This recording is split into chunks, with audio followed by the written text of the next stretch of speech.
네, 오늘 화요일 저녁 저희가 하나님의 말씀을 상고하기 위해서 모였습니다.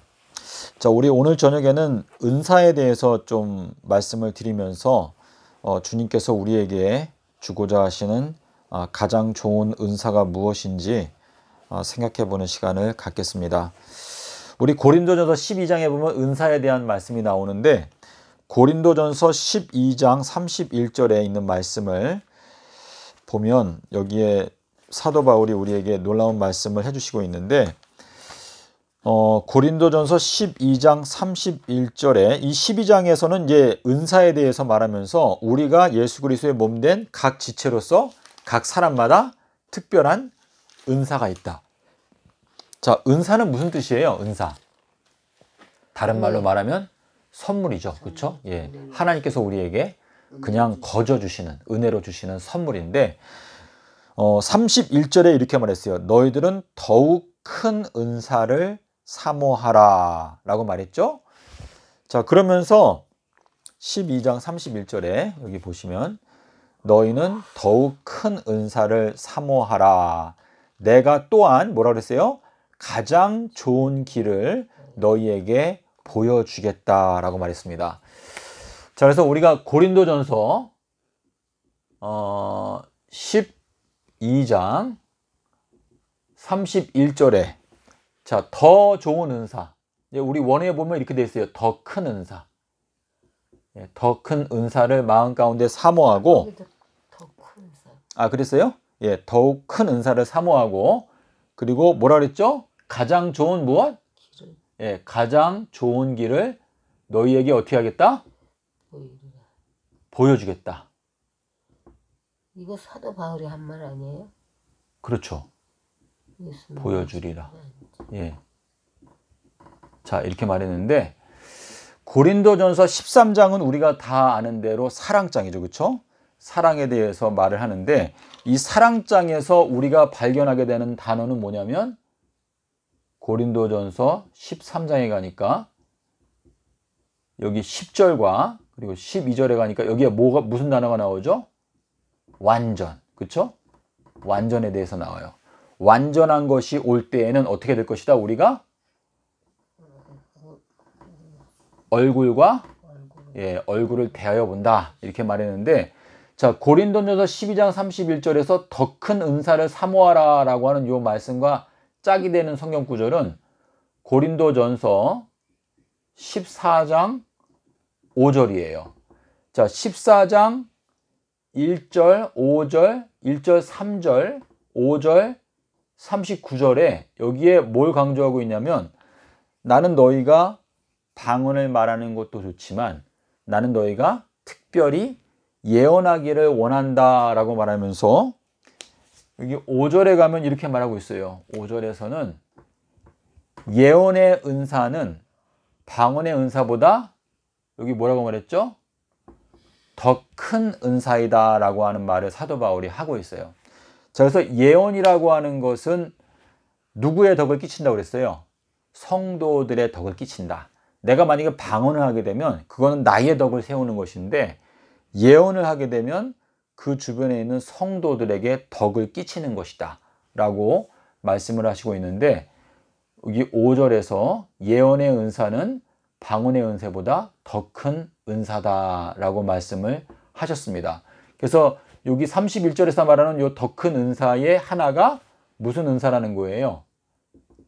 예언의 은사이다 라고 하는 것을 말씀하시고 있는데, 이 고린도전서 13장에서는 사랑에 대해서 강조를 하고 있어요. 사랑에 대해서 강조를 하면서 뭘 말했죠?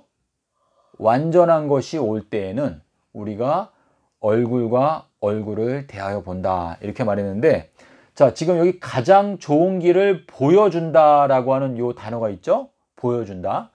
자, 근데 예수님께서 제자들에게 내가 제3일에 살아나리라 하는 것을 보여주기를 시작하신 게 언제였어요? 마태복음 16장 여기 21절에 보면, 자, 16장 17절부터 우리가 이제 보게 되면, 바요나 시몬아 네가 복이 있도다, 이것을 너에게 계시하여 주신 분은 하늘에 계신 아버지 하나님이신데 너는 음부의 권세를 이기게 될 것이고 내가 너를 반석으로 너 위에 나의 교회를 세울 것이고 내가 너에게 천국의 열쇠를 주겠다라고 말씀을 하시고 그때부터 비로소 예수님께서 무엇을 가르치기를 시작하셨다? 예, 제3일에 부활하실 것을 제자들에게 보여주시기를 시작하셨다 그랬어요. 시작하셨다. 자, 근데 이 제3일에 관한 것은 어떤 의미가 있어요? 이 제3일은 어떤 의미죠? 요게? 예, 완전. 그쵸? 완전. 요거는 어디에 있어요? 누가복음 13장 32절에 가니까 뭐라 했어요? 내가 제3일에 완전하게 되리라 라고 말씀을 하셨죠. 근데 주님께서 완전이라고 하신 그 제3일은 언제를 의미해요? 원래 부활하신 일요일, 그쵸? 일요일을 뜻하는데 마리아가 예수님의 무덤에 갔을 때 그 동산지기인 줄로 생각하고 뭐라고 말했어요? 그 천사들한테 말했죠. 사람들이 내 주의 시체를 가져다가 어디에다 두었는지를 알지 못하겠다라고 말했어요. 근데 이것이 우리 모든 믿는 자들의 고백이거든요. 다시 말해서 지금 현 기독교회는 예수님의 시신을 잃어버린 거나 다름이 없어요. 다시 말해서 부활하신 그 예수님을 찾지 못하고 있다라고 하는 의미인데 예수님은 원래 아비벌 며칠 날 부활하셨죠? 아비벌? 예. 아비벌 18일. 그쵸. 아비벌 18일에 부활하셨는데 지금 현 기독교회가 아비벌 18일에 부활하신 예수님을 찾지 못하고 언제로 착각하고 있는 거예요? 아비벌 16일. 예, 16일로 착각을 하고 있는 거예요. 그러니까 지금 예수님이 부활하셨는데 그분이 어디 계신지를 찾지 못하고 있기 때문에 마리아가 말했던 것과 똑같이 내 주를 사람들이 가져다가 어디에다 두었는지 알지 못하겠다 라고 말할 때 예수님께서 뒤에서 뭐라 그랬어요? 마리아야 라고 말씀하시니까 거기에 보면 막달라 마리아가 자기의 삶의 방향을 돌렸다고 그랬어요. 삶의 방향을 뒤돌아봤다라고 이제 번역이 되어 있는데 돌리니까 거기에 예수님이 보였죠. 그때 삶의 방향이 아니라 눈을 돌린 거 아니에요? 예, 근데 이제 거기 이제 원어에 보면은 그래요? 생각을 좀 지금까지 생각해왔던 거를 이제 돌렸다라고 되어 있는데 우리가 생각의 방향을 바꿔야 이 진리가 보이거든요. 그래서 생각을 바꾸니까 뒤에 예수님을 보고 뭐라고 말했어요? 라보니요 라고 말했죠. 라보니요가 뜻이 뭐예요? 예, 선생님이요 라고 이렇게 말을 했거든요. 그래서 지금 우리 현 기독교회가 알아야 되는 것은 예수님의 부활이 16일이 아니고 18일이다. 요 18일이 어떤 날짜다? 완전의 날짜다 라고 하는 것을 알아야 되는데 히브리서 12장에서 믿음의 창시자시요 또 완전하게 하시는 이인 누구를 바라보자? 예수를 바라보자. 그래서 예수님을 바라볼 때에만 우리가 완전한 길로 이끌림을 받을 수가 있는데 사도 바울이 지금 여기에서 말하는 가장 좋은 길을 너희에게 보여주리라 라고 말을 하고 고린도전서 13장에서 설명을 할 때 뭐라고 그랬어요? 완전한 것이 올 때에는 뭐라 그랬어요? 얼굴과 얼굴을 본다 라고 하는 이 말을 한 것은 사도 바울은 사실상 이 비밀을 깨달아 알았던 거예요. 그래서 에베소서 2장 21절 22절에서도 뭐가 그랬죠? 우리가 다 서로 연결되어져서 주 안에서 성전으로 건축되어져 가고 있다라고 말하면서 그것을 하나님의 비밀이라고 표현을 했어요. 하나님의 비밀. 그런데 지금 이 제3일에 대한 요 비밀은 제가 지난번에도 한번 말씀드렸지만은 누가복음 18장 34절에서는 제자들이 이 제3일에 대해서 하나도 깨닫지 못하였으니 이는 그 말씀이 감추어진 바 되었다. 숨겨진 바 되었다. 라고 말했는데 제자들이 깨닫게 된 그 이유가 뭐였어요? 요한복음 20장 22절에서 예수님께서 숨을 내쉬며 가라사대 성령을 받으라 라고 말씀하셨고 누가복음 24장 45절 46절에 가니까 주님께서 부활하신 다음에 그러니까 예수께서 아직 영광을 얻지 못하신 거로 제자들에게 성령이 함께 계시지 아니하더라 라고 하는 말씀처럼 십자가가 지난 다음에 제자들은 비로소 성령을 받게 되었거든요. 여기서 보면 뭐랬어요? 예수님께서 제자들의 마음을 열었다. 그거는 하늘이 열리면서 비둘기의 성령이 내려온 것이나 또 지성소의 휘장이 열리면서 하나님의 보좌가 보인 것이나 다 같은 표현인데, 이때는 주님께서 제자들의 마음을 열어서 그들의 지성소에다가 핏부림을 해주시면서 진리의 말씀을 깨닫게 하셨다라고 하는 뜻인데, 이때에는 제3일에 대해서 깨닫지 못했던 때죠. 그렇죠? 하지만 이때가 되니까 어땠어요? 제3일에 대해서 제자들이 깨닫게 되었다라고 지금 말을 하고 있거든요. 그래서 이 제3일은 완전하게 되는 시점. 근데 완전히 뭐예요? 히브리어로 살렘, 그렇죠? 예루살렘이라고 하는 뜻이기 때문에 예수님께서 너희에게 평강이 있을지어다 라고 하는 그 말 자체가 너희들에게 살렘이 있을지어다 라고 하는 의미와 같은 의미가 되겠습니다. 자, 근데 우리가 이제 히브리서 6장 3절에 가면 이런 말이 있어요. 우리가 더 이상 뭐 죄 용서받고 뭐 그리스도를 믿고 하는 이런 기초를 다시 닦지 말고 우리가 어디로 나가자? 완전한 데 나가자 했어요. 완전한 데 나가자. 그런데 주님께서 이 완전한 데 나가는 것을 허락해 주신다면 우리가 그것을 이룰 수 있다라고 히브리서에서 말하고 있거든요. 그러니까 이거는 뭐냐면 마태복음 13장 11절에서 예수님께서 뭐라고 했어요? 이 비밀을 아는 것이 너희들에게는 허락이 되었지만 저들에게는 허락이 되지 않았다라고 하는 말씀과 같이 지금 이 완전한 데 나간다라고 하는 것은 주님께서 말씀하신 제3일에 내가 완전하게 된다라고 하는 이 비밀을 깨닫게 되는 것으로 나가라라고 하는 의미로 말씀하시는 것인데, 지금 사도 바울이 고린도전서 12장을 마치면서 내가 너희들에게 가장 좋은 길을 보여주겠다라고 하는 이 말은 사실상은 예수님의 길을 말하는 것이죠. 그렇죠? 예수님께서 요한복음 14장 6절에서 뭐라 그랬어요? 내가 가는 그 길을 너희가 이제 알게 될 것이다 라고 말씀하셨는데, 사도 바울이 말하는 가장 좋은 길은 이사야서 40장 3절에 가면 뭐라고 그랬어요? 광야에 외치는 자의 소리가 있는데 주님을 위해서 무슨 길을 만들어라? 큰 대로를 만들어라. 그러니까 아주 큰 고속도로를 만들어서 원하는 자는 누구든지 그 길을 통해서 영생에 들어갈 수 있도록 큰 길을 만들어라 라고 말했는데, 그 길은 사실상은 모세 때부터 알려주셨고 또 창세기에서 아담과 하와가 범죄할 때부터 알려주신 거예요. 그렇죠? 그래서 아담과 하와가 언제 선악과를 따먹었죠?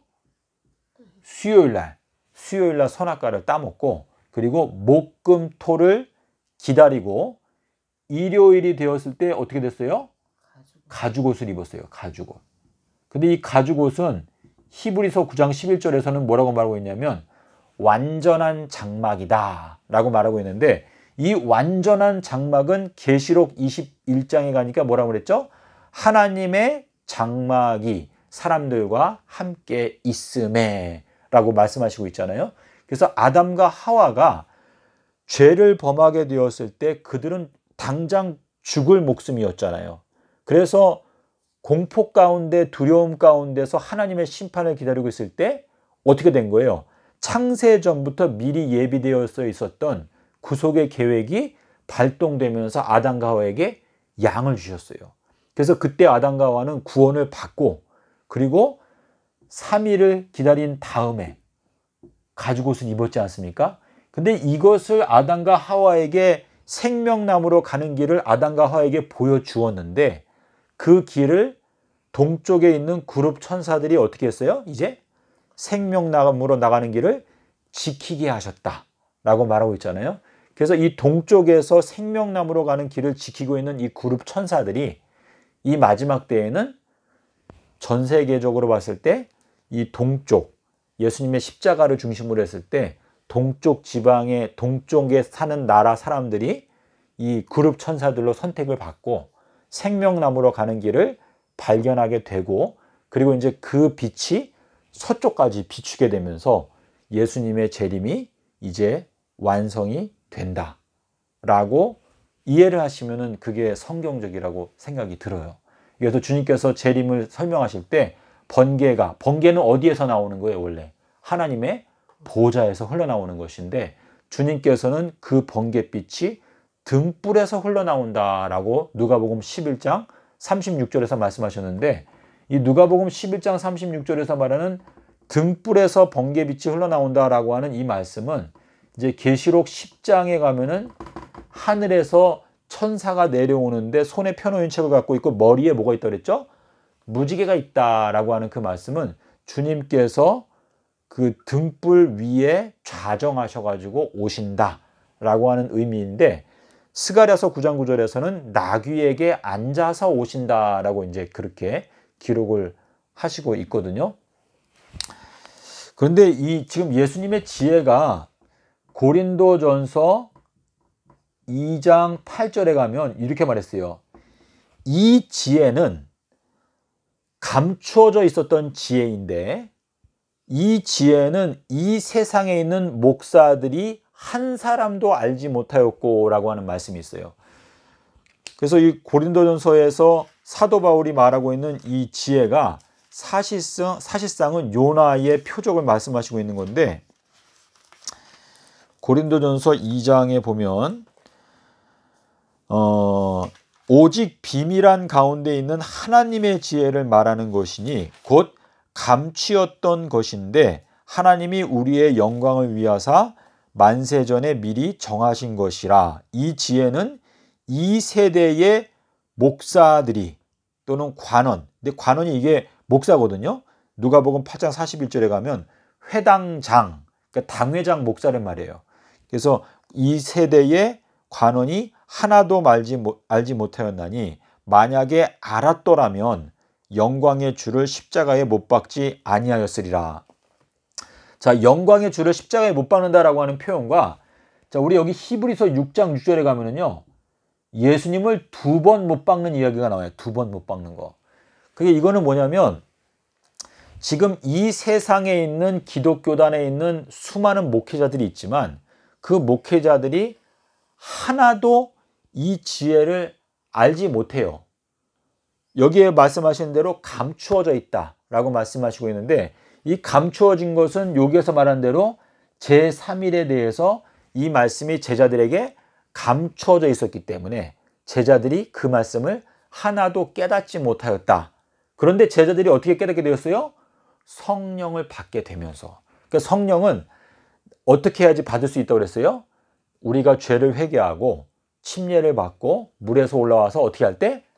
기도할 때. 그때에 주님께서 하늘을 열어주시는 사람들은 이 비밀을 깨닫게 된다라고 말씀을 하시는 것이거든요. 그래서 주님께서 우리에게 더 큰 은사를 사모하라. 이 더 큰 은사는 방언보다 더 큰 은사는 예언의 은사이고, 이 예언보다 더 중요한 덕목은 사랑이다 라고 하는 뜻인데, 예수님께서 베드로한테 뭐라고 물어봤어요? 3번 물어볼 때 네가 나를 사랑하느냐를 3번 물어보셨는데, 첫 번째는 뭐라고 말했죠? 첫 번째는 이 사람들보다, 예, 여기에 있는 사람들보다 네가 나를 더 사랑하느냐라고 말씀하셨는데, 우리가 주님의 제자가 되기 위한 조건이 뭐예요? 아무든지 나를 따라오려거든 자기의 형제, 자매, 모친, 자식, 또 심지어 자기 자신의 목숨까지도 미워하지 아니하면 능히 나의 제자가 될 수 없다라고 말씀하셨는데, 주님께서 우리에게 요구하시는 것은 내가 너를 위하여 목숨을 버린 것을 네가 안다면 너도 나를 위해서 목숨을 버릴 만큼 나를 사랑하는 그 계명이 너의 마음 가운데 있기를 바란다 라고 말씀을 하시는 것인데, 우리가 다른 사람들보다 예수님을 더 사랑해야 예수님을 따라갈 수 있잖아요. 그렇죠? 그래서 어린 양이 어디로 인도하든지 따라가는 자들의 특징은 뭐예요? 심지어 자기의 자식 또는 자기의 아내보다도 예수님을 더 사랑하기 때문에 어린 양을 따라갈 수가 있는 것이지, 예수님께 왔던 제자들이 뭐라 그랬어요? 내가 가서 가족들에게 제가 작별 인사를 하고 오겠습니다 라고 말하니까 예수님께서 뭐라고 대답했죠? 손에 쟁기를 들고 뒤를 돌아보는 자는 나에게 합당치 아니하다라고 말씀을 하셨는데, 우리가 예수님을 따라가기 위해서는 이 세상에 속해 있는 모든 정과 욕심을 다 십자가에 못 박지 아니하면 가능하지 않다라고 하는 뜻이고, 우리가 이 세상에서 예수님이 목자장이시고 우리가 목자로서 다른 양무리들을 먹이기 위해서는 무엇보다도 예수님을 사랑하는 마음이 필요하다. 그래서 오늘 저희가 본 말씀이 중요하다고 생각되십니까, 집사님? 예, 그래서 주님 지금 히브리서에서 우리가 이제 완전한 데 나가야 되는데, 우리가 완전한 데 나가기 위해서는 주께서 허락하시면이에요. 허락하시면. 그래서 침례 요한이 뭐라고 그랬어요? 하늘에서 허락하신 것 외에는 사람이 받을 수 없다. 근데 주님께서 내가 너희들에게 허락하는 표적은 요나의 표적밖에 없다라고 말씀하셨기 때문에, 우리가 완전한 데 나가기 위해서는 주께서 허락하신 것, 요나의 표적을 우리가 마음 가운데 깨닫게 될 때 우리가 완전한 길을 발견할 수 있다. 잠언서의 8장에 뭐라고 그랬어요? 나를 사랑하는 자가 나의 사랑을 받을 것이고 나를 간절히 찾는 자가 나를 만날 것이다 라고 이렇게 말씀을 하셨잖아요.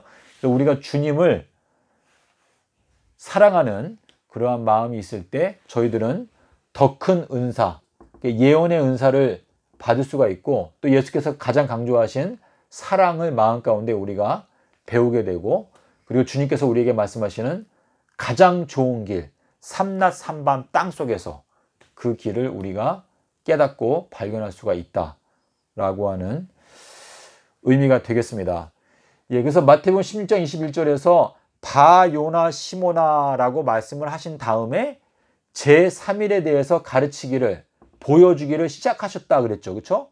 근데 마가복음에서는 뭐라 그랬어요? 마가복음 8장 31절에서는 3일 후에 부활할 것을 가르치기를 시작하시니라고 돼 있어요.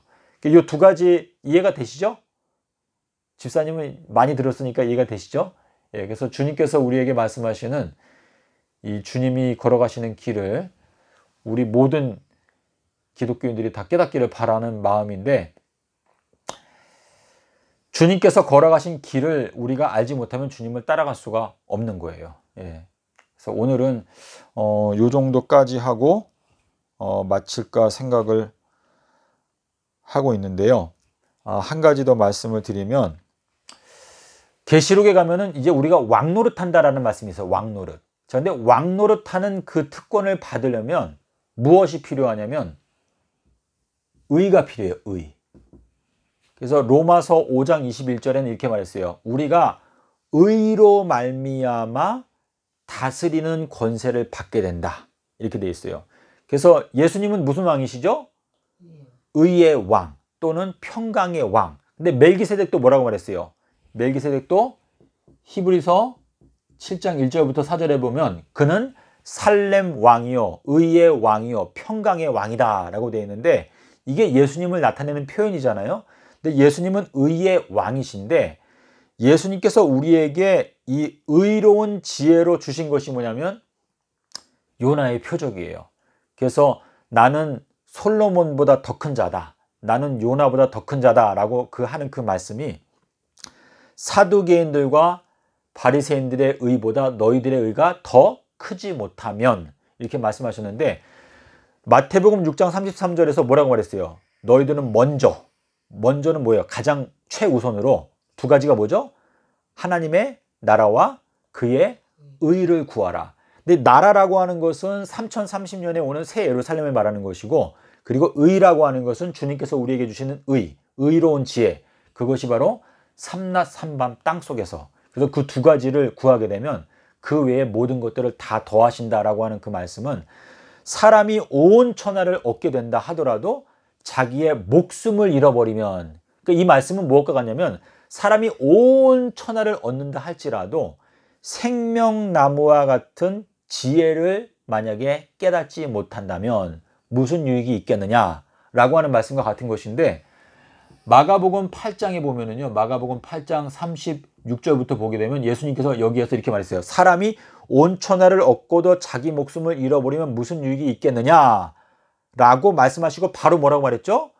너희가 이 악하고 음란한 세대 가운데서 내 말을 부끄러워하면 인자도 아버지의 영광 가운데 올 때에 그 사람을 부끄러워하리라 라고 말씀하셨기 때문에 지금 사람이 온 천하를 얻고도 만약에 생명나무 또는 지혜, 그러니까 요나의 표적을 깨닫지 못한다면 무슨 유익이 있겠느냐라고 말씀을 하시는 것이에요. 그래서 이게 저는 너무나 확실하고 분명하게 저의 눈에는 보이는데요. 이게 우리가 지금 현 기독교인들이 꼭 깨달아야 되는 진리인데, 제가 오늘 30분 정도 말씀을 드리려고 하는데, 계시록은요, 누가 증거해 준다고 생각하세요? 계시록. 예. 자, 우리 출애굽기에 보면, 출애굽기 23장 20절에는 뭐라고 말했죠? 내가 나의 뭘 보내겠다? 사자. 그렇죠? 예, 나의 사자를 보낼 것인데 이 사자가 너희들을 길에서, 사자는 뭐예요? 메신저. 그렇죠? 주님께서 보내시는 천사인데 또는 사자, 그 주님의 일꾼인데 내가 나의 사자, 이거는 엘리야를 뜻하는 것이죠. 엘리야. 그래서 내가 나의 사자를 보낼 건데 그가 너희들을 뭐 어떻게 해서 길에서 보호하여 내가 예비한 곳에 이르게 할 것이다 라고 말했어요. 자, 그런데 말라기서의 4장에는 뭐라고 말했죠? 여호와의 크고 두려운 날이 이르기 전에 내가 엘리야를 보내겠다라고 말했어요. 자, 그리고 마태복음 11장 10절에도 뭐라 그랬어요? 내가 나의 사자 엘리야를 너희보다 앞서 보낼 것이다 라고 말씀하셨거든요. 근데 마태복음 17장 11절에 가니까 엘리야가 와서 모든 것을 회복할 것이다 라고 말씀하셨는데, 지금 여기에 나오는 이 나의 사자를 보낸다라고 하는, 여기 이제 모든 것 이렇게 돼 있는데 계시록에는 어떻게 돼 있죠? 계시록 1장 1절 그리고 계시록 22장 6절과 16절에, 여기 16절에 뭐라고 돼 있을까요? 여기에도 내가 나의 사자를 보냈다 그랬어요. 사자. 여기도 내가 나의 사자를 보냈다. 여기에도 내가 나의 사자를 보냈다라고 돼 있는데, 여기 16절에는 이렇게 말했어요. 나 예수는 무엇을 위해서? 교회들을 위해서 나의 사자를 보내서 이 계시록의 말씀을 증거하게 하였다라고 말씀하셨거든요. 이 말씀의 뜻은 뭐냐면, 자, 교회들은 뭐예요? 교회들은 이거는 등경들이죠. 등경들. 그렇죠? 왜 등경들이에요? 계시록 1장 20절에 뭐라고 말했어요? 7 교회는 뭐라고 해요? 7 등경들이다 라고 말했어요. 자, 근데 여기에 사자는 뭐예요? 사자. 이거는 엘리야를 뜻하는 것이거든요. 근데 엘리야는 뭐라 그랬어요? 등불이라고 그랬어요. 등불. 요한복음 5장 35절에서 라고 말씀하셨죠.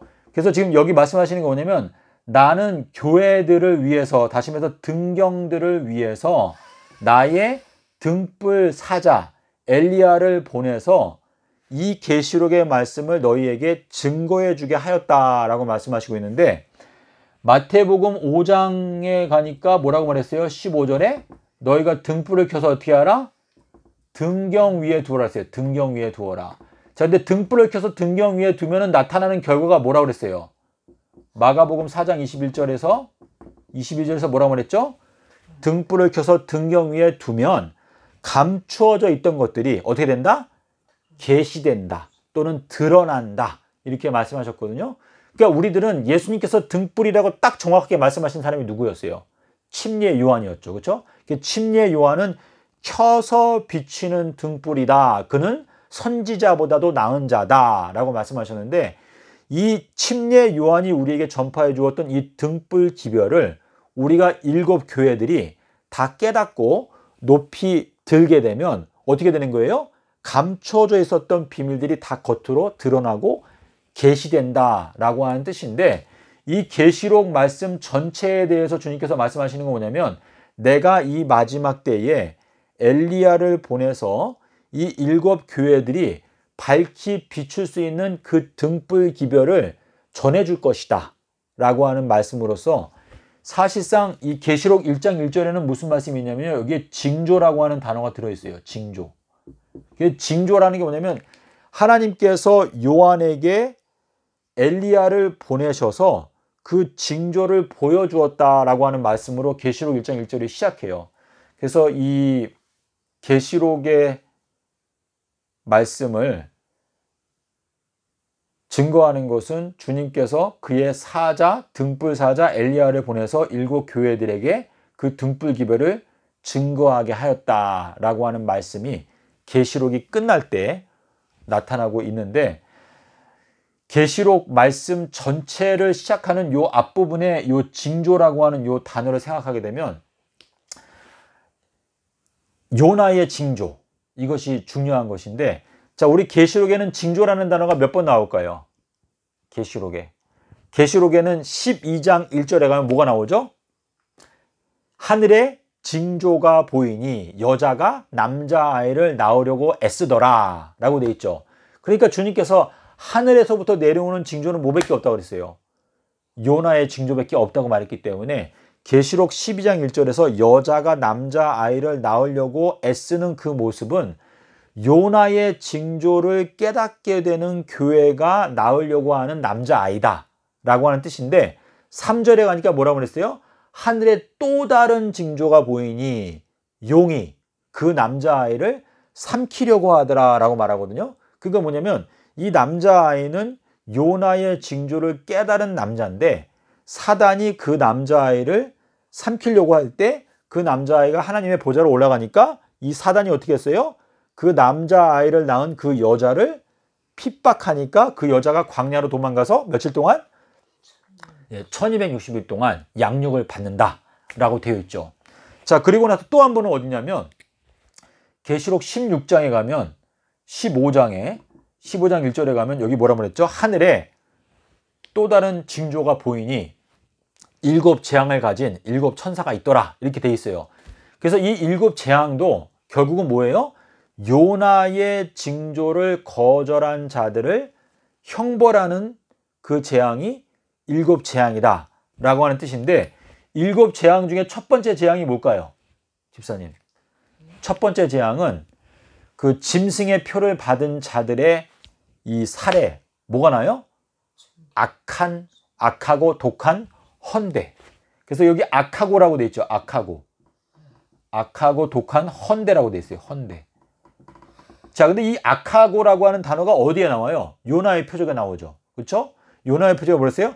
악하고 음행하는 세대 가운데서 내가 너희들에게 주는 표적은 요나의 표적밖에 없다라고 말했는데, 7 재앙에서 첫 번째 재앙이 뭐예요? 악하고 독한 헌대가 짐승의 표를 받은 자에게 난다라고 말씀하시고 있는데, 이 7 재앙을 말씀하시는 여기에도 뭐랬어요? 하늘에 징조가 보이니 7 천사가 7 재앙을 가졌는데, 그 재앙으로 뭐가? 하나님의 진노가 끝마쳐지리라 라고 되어 있거든요. 그래서 이 계시록에 나오는 징조 3가지, 하나는 뭐예요? 여자가 남자아이를 낳는 것, 또 하나는 용이 그 남자아이를 삼키려고 하는 것, 그리고 또 하나는 7 재앙으로 이제 성도들을, 아니 악한 자들을 형벌하는 것인데, 이 3가지 징조가 다 뭐냐면 요나의 징조를 연관지어서 이해를 해야 되는 거예요.